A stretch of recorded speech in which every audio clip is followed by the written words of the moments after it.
अरावली विवाद को लेकर सुप्रीम कोर्ट में सुनवाई होने जा रही है। मुख्य न्यायाधीश की बेंच मामले को लेकर सुनवाई करेगी। 3 जजों की बेंच मामले में सुनवाई करेगी।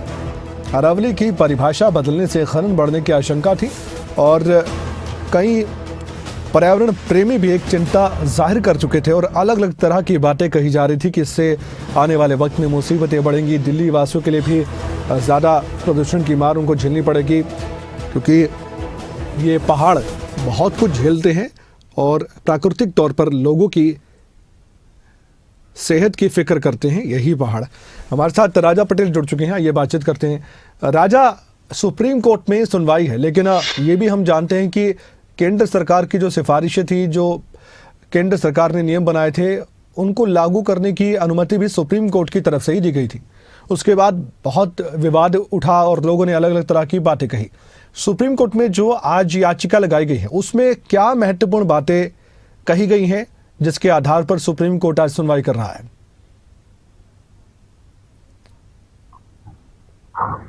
और बिल्कुल देखिए, अरावली मामले को लेकर दोपहर बाद सुप्रीम कोर्ट के जो मुख्य न्यायाधीश है, यानी कि 3 बैचों के जो जजेस हैं, वो इस पूरे मामले को लेकर सुनवाई करेंगे।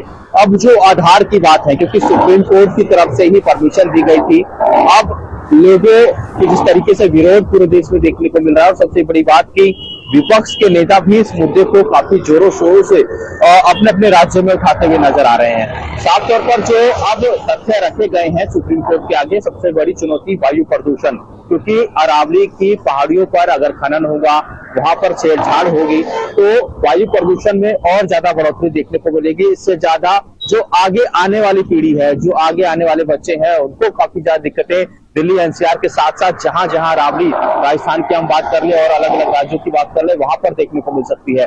तो सबसे बड़ा जो कारण है दिल्ली एनसीआर का, वो है वायु प्रदूषण का।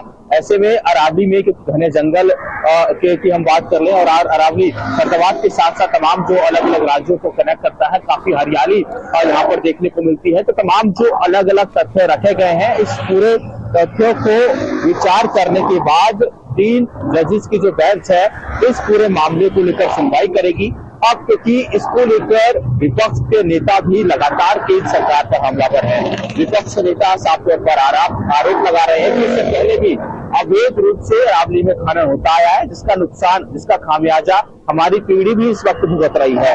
दिल्ली में वायु प्रदूषण, दिल्ली एनसीआर की जो स्थिति बनी हुई है, वो अवैध खनन की वजह से बनी हुई है। और ऐसे में विपक्ष के नेता भी अरावली मुद्दे को लेकर लगातार प्रदर्शन कर रहे हैं, जोरों शोरों से मुद्दा को उठा रहे हैं। हालांकि इस पूरे मामले को लेकर केंद्र सरकार के जो मंत्री हैं, पर्यावरण मंत्री हैं भूपेंद्र यादव, उन्होंने स्थिति को स्पष्ट कर दिया है कि किस तरीके से जो नॉर्म्स है वो पूरे होंगे और अरावली का चीरहरा नहीं होगा, यानी अरावली को कोई नुकसान नहीं होगा।